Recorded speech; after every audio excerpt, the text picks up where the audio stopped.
what is up, YouTube? We're back at it again. Of course, it's your girl, Miss Tink. That's M-I-C-C, not M-I-S-S. You already know the channel is Natural Pose. It's TV, y'all. And again, if you haven't seen the latest video of baddies that I stated, I'm going to say it in this one. Y'all check out my girl, Honestly Crystal. We did the reunion of Ready for Love Houston. Lord Jesus, how I forget that fast. Ready for Love Houston. We did the reunion special part 2, and we did part 1. Information will definitely be in the description box below, so y'all check that out. Check out my girl and support my fellow queen. You know, she's doing it big. Get it, boo. And thank you so much for inviting me to do that. It was an honor and a hoot and a half. Okay, we are hilarious. So y'all go check out that channel, and I'm most likely gonna post the video too in the description box. But definitely go check out her channel. Tell her that Natural Pose sister, aka Miss Tink, that's M-I-C-C, not M-I-S-S, sent you, okay? Because trust me, you won't be disappointed, okay? Okay. But yeah, we're here to talk about Love and Hip Hop Atlanta, season 2, excuse me, flip it around, episode 10, season 2, Good Trouble. And this episode was chill, you know, not really much, but I do got some shit to say. So let's just get into it. I'm not gonna hold you guys up. Let's get to it. All right, so pretty much, I mean, it's picked up where we left off at. We was introduced to some more characters, so I can at least say that. But you know, they do the whole little recap and everything. We see nothing but Broke Sheeta and Crater Throat Kurt. You know, his Adam's apples look like a fucking mini crater. So Crater Throat Kurt Frost. We see them basically telling us a little bit about them. Carter, he's, of course, everybody did virtual schooling, especially if you was in school, elementary, college, you know how that is because of COVID. And, you know, Carter's sitting over there complaining, talking about he's been waiting hours. And, boy, you ain't been waiting that damn long. I guess. But I'm not, you know, going off on the kids. But, baby, don't over-exaggerate like that. But, you know, he waiting for his class to start. Then all of a sudden, that's when we see Broke Sheeta and, you know, Crater Throat Kurt over there talking about what's been going on with this business with Frost Bistro, you know, I guess what it's called, you know. Anyways, there was some issues going on. Apparently, they hired their whole damn kids and their girlfriends, and it was a fight that was on camera, and now they like, what the fuck, people ain't feeling it no more. I don't understand what the hell did you think was going to happen with you hiring your damn kids any damn way. When they pretty much spoil, you give them anything. They don't understand what it's like for a hard day at work. And if they did, they would have thought twice about doing their bullshit on camera and fucking up y'all business, knowing you're a fresh restaurant, okay, for one, and then it's a pandemic. So y'all need every little coins that y'all can to keep them lights on at press, you know, to keep the lights pressed on. So I don't understand what you thought was going to happen with you sitting over there trying to cut corners and be cheap with your broke asses and sitting over there going to hire your kids. Like, are you serious? Did you even look at their resumes? Do they qualify for being a supervisor, manager, whatever, bartender? Did they go any certifications or anything like that? I'm just stating, like, what did you expect? What did you really expect, Broke Sheeta and Crater Throat? I'm just saying. But whatever. Then after that, you know, we're introduced to Amaretta the Great. She's beautiful, beautiful little chocolate girl. Go ahead with the melanin popping. I'm loving it. Loving it, loving it. She looks so cute. Okay, and represent for Teen Tiny up in here, you know. So, you know, we hear her song. It's called Do Too Much. And they was actually playing it, you know, when they did the what's it called? They actually played her song when the first commercial went on. So right on, boo, got your name in the credits. Not necessarily in the credits, but at least in the commercial. So right on, boo. Y'all one second, someone call.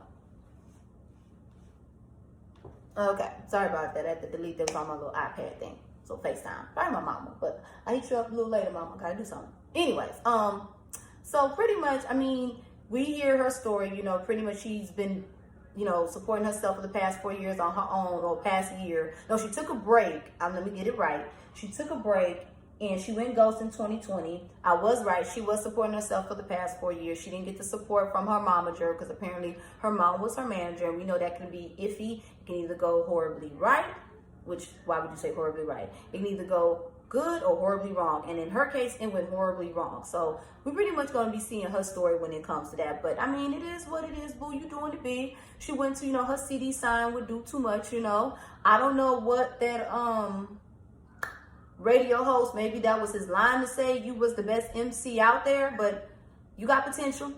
Just keep progressing. But was he supposed to say that? Okay. But anyways, after that, you know, she's doing this thing as far as her I guess signing her first album, her single, and you know, she had her fans. I don't know if these was extras trying to get camera time or whatnot, but do it big, boo. You know, you gotta start somewhere. Young Baby Tate come in, you know, and they've been cool. She came to show her support right on for Queens, supporting Queens, you know. And I was like, all right, cool, you know.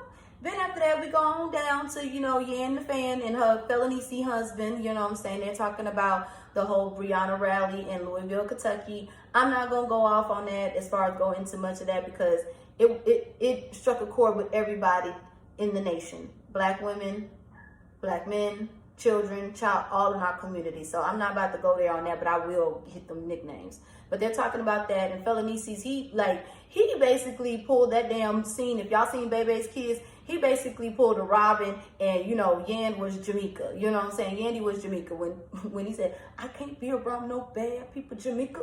You know I'm on parole.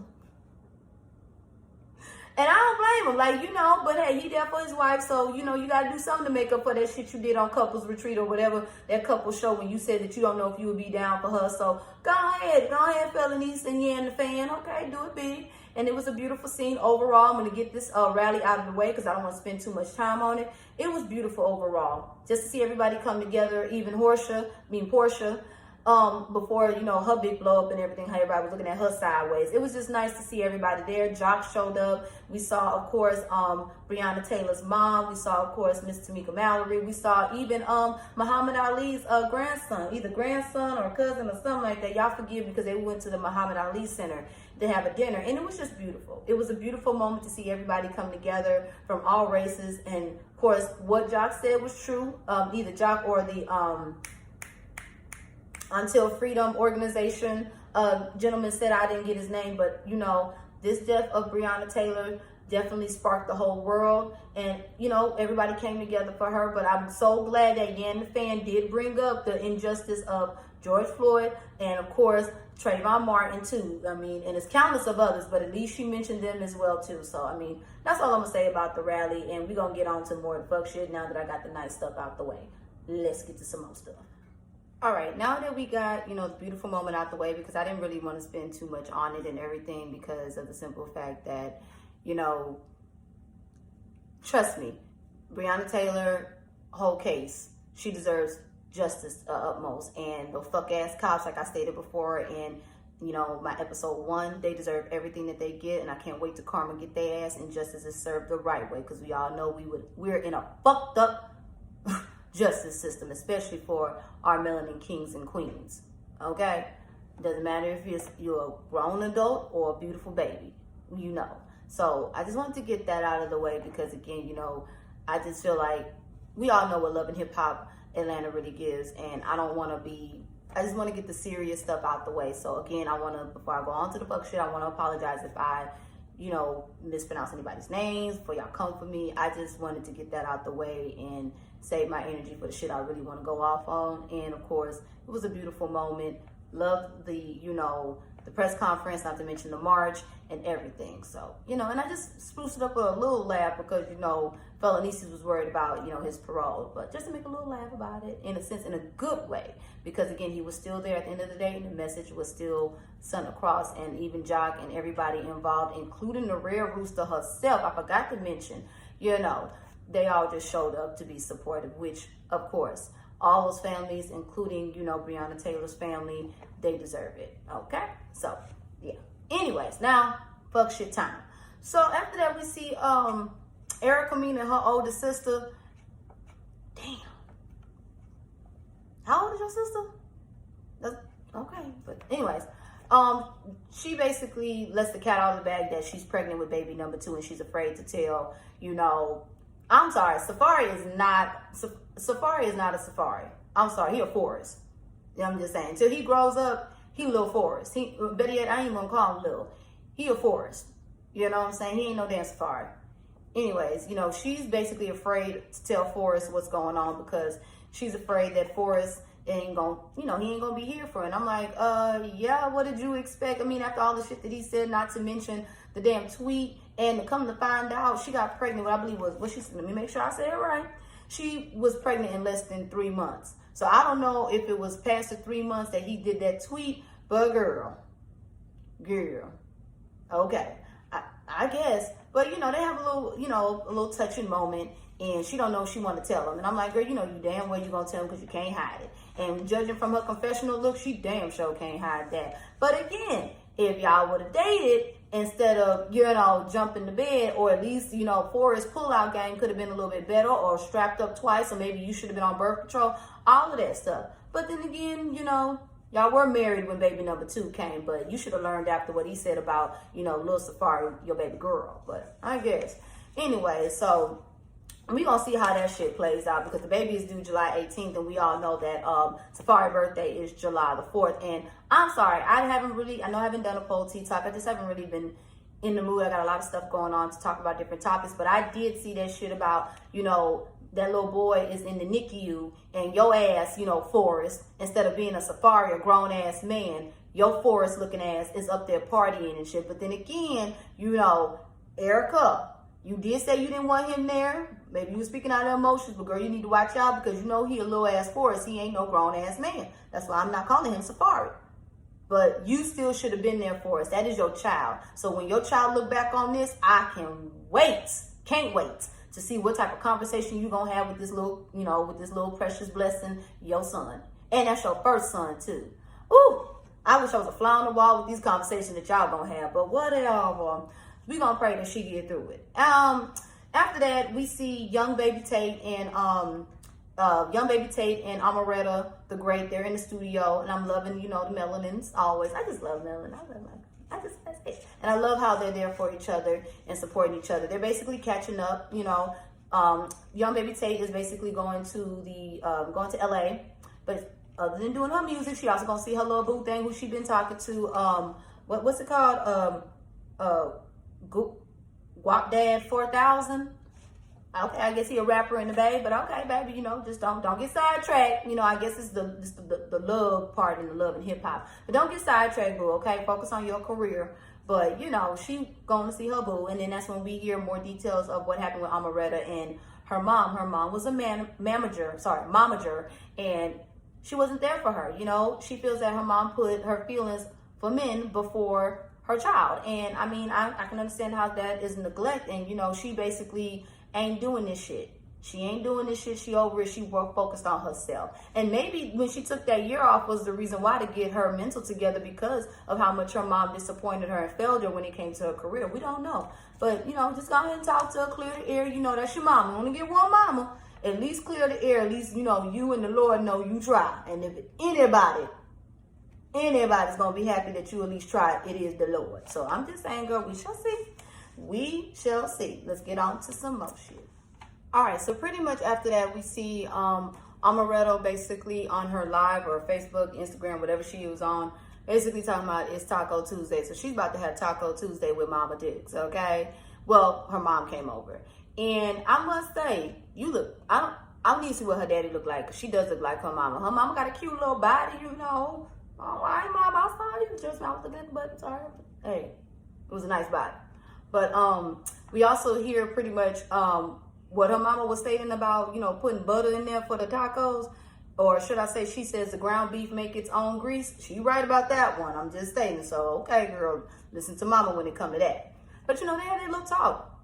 Because, it's been a while since they seen each other, I'm guessing, because of everything that's going on. And then after that, they talk about her music career. And apparently, she did a diss song about her mom or whatever. They showed the video. And she basically said, like, look, this is what I went through. I put it out in poetry. I am an artist. But her mom was like, but you don't diss your mom. I mean, if that's her truth, Mom, that is her truth. I didn't hear from the snippet that they showed. I didn't hear her cuss you out, call you a bitch, call you a hoe. None of that stuff. You can't get mad at her truth, Mom. If that's how she felt, that's how she felt. And then when they had the conversation about what's going on about her mom choosing a man over her, I mean, that's her truth. That's how she felt. What are you mad at? Because what she put her truth out there, and it's about you, and you ain't like what the truth is. The truth was never meant to be pretty. The truth tells the truth, okay? Hey, truth can be ugly. The ugly truth. But, and then the fact that you want to sit up here and say you're not about to admit to it, The fact that you can't even admit to your wrongs, what you want, Mom? I'm sorry, like, trust me, Lord knows I love my mama to death. God knows I do. But, hey, moms, or should I say all mothers, if your kid is speaking their heart to you and telling you how you made them feel, and even if you claim that you don't want it admitted or you whatever, admit your truth. I can't even say a full statement. Just admit your truth, Mom. You know what you did. You know how she felt. Not to mention, you mentioned that the man was abusive and everything. So obviously she's telling some truth of what she went through. Don't deny her feelings and don't deny her experience. And the fact that you can't even admit that you're wrong or even apologize, Mom, that says a lot. That's a lot of telltale. That's all I'm gonna say with that one. I'm sorry, but Miss Amaretta chocolate boo. You know what I'm saying? With that beautiful chocolate skin. You might gonna have to just call it quits. And Mom, you knew you was filming. And I understand this is reality. But you mean to tell me, girl, you couldn't get them edges together up in you couldn't get them edges together up in there with them twists or dress, whatever you want to call them? Mom, you knew you was gonna be on camera, girl. You knew you was gonna be on camera, girl. I understand reality, but damn, dress up or something. They got a wardrobe or somebody, especially with these confessionals. But I guess, but all right. I mean, I'm sorry. Admit your faults, Mom, so that way it can bring you and your daughter closer together. When you take accountability for your shit, you can start mending a lot of bridges, especially the one with your child. Because it made you talking about, I'm going to lose my child. You didn't act like you didn't even care about losing her because you won't admit your truth. You won't admit your fault and how she felt. But you worried about a diss song. And you was her momager. I guess, whatever. Anyways, after that, we see Broke Sheeta and Cradle Throat Kurt having this meeting with the kids. And I'm sorry. This is what y'all get. This is exactly what you get for hiring family. I understand, trust me, we all want to try to, make a little money, be a little frugal at times. But this is y'all business. Because I forgot to mention, when he met with that damn accountant, I must have died. When that accountant was like, no, you are $1 million in the red. Okay? I'm just saying, it looked like Crater Throat Kurt. That damn crater just swallowed like, you know what I'm saying? Yeah, I had to make the noise with it. I don't care, God damn it. But I'm sorry, like, that damn accountant was right. Like, y'all are in the red and y'all need to do something.